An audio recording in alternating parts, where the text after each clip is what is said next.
रामधारी गुप्ता, खंड 2, प्रतिलेखन संख्या 109, गति 80 शब्द प्रति मिनट।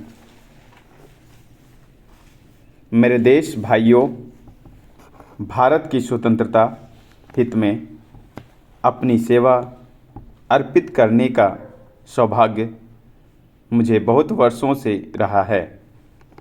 आज मैं पहली बार भारतीय जनता के प्रथम सेवक के रूप में उसकी सेवा और सुधार के लिए प्रतिज्ञाबद्ध होकर अपने पद से आपसे बोल रहा हूँ।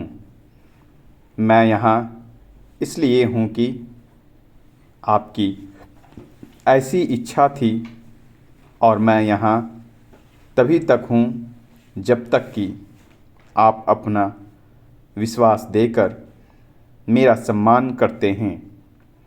हम आज स्वतंत्र और पूर्ण सत्ताधारी लोग हैं और हमने अपने को अतीत के बोझ से मुक्त कर लिया है। हम संसार की ओर स्पष्ट और मैत्रीपूर्ण आँखों से और भविष्य की ओर आस्था और विश्वास के साथ देखते हैं।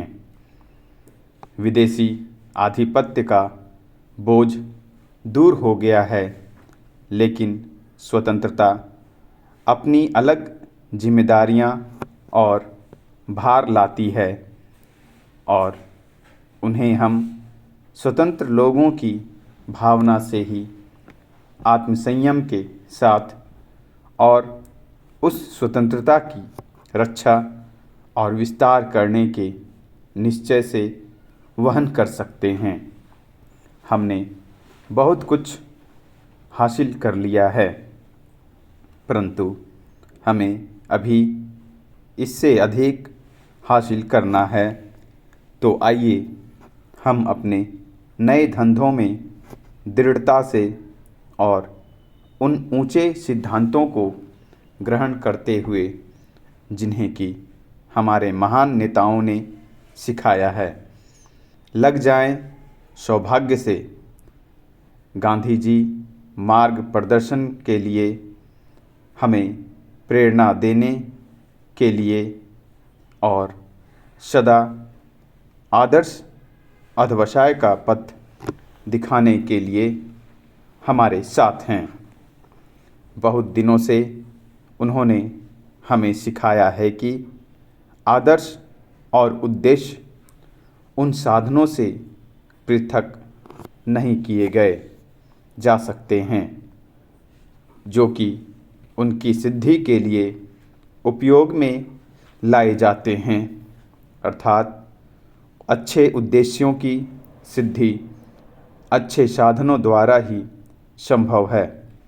यदि हम जीवन की महान बातों की ओर लक्ष्य करते हैं, यदि हम भारत का स्वप्न बड़े राष्ट्र के रूप में देखते हैं जो कि शांति और स्वतंत्रता का अपना प्राचीन संदेश दूसरों को दे रहा है, तब हमें स्वयं बड़ा बनना है और भारत माता की योग्य संतान बनना है।